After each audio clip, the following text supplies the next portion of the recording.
Apana ere ane namba muponere zisore gondo.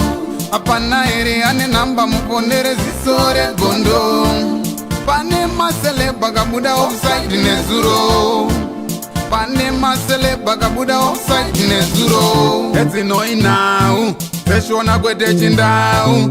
Zichiverengwa naye when you skimba no fumura no itama. Team yangu ndipo mkuja se katadzoka zvakare zvirikupisa naskimbo zvirikupisa tokupai team yangu pasatapinda pane zvirikupisa zvanasika nongobayo subscribe so that musare pane zvese zvichiitika zvirikupisa pazviri TV handiti asi kana wakasubscribe kudhara zvako aiwa ngoma ndiyo tikosifambira nyaya dzacho handiti tiri mastreets ari kupisa boys dzangu titanorwara nezvirwere isatidi kuitwa mabalance mazano tunoziya tine vanhu isinosanda mumedical field ane chirwere Titi takutoitira mamwe mateenager achazodya beche rake kana kudyanana naye beche vazive kuti vapfeke makondomu parurimi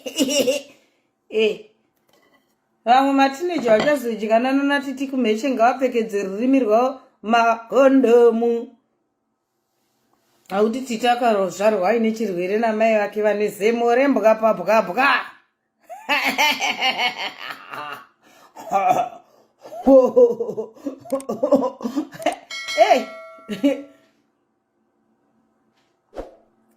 abuditsi maresults inini ndinosenza ndine certificate renursing munhu akana achinwa mapiritsi achirapwa anogona kuenda pane iye inonzi undetected saiko nekuda kunyeverwa nezvinhu zvisina basa tinozviziva tine vamwe vanhu vatine mapatients edu vanonwa mapiritsi atinonyatsoziva kuti uyu anacho chirwere but ukamutesta achinwa mapiritsi ake zvakanaka inobuda negative.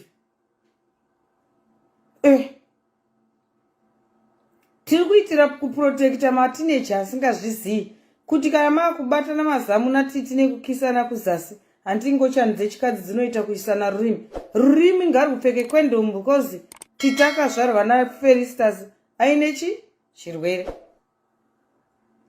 We don't hate Titi, we are just bringing the truth to the people.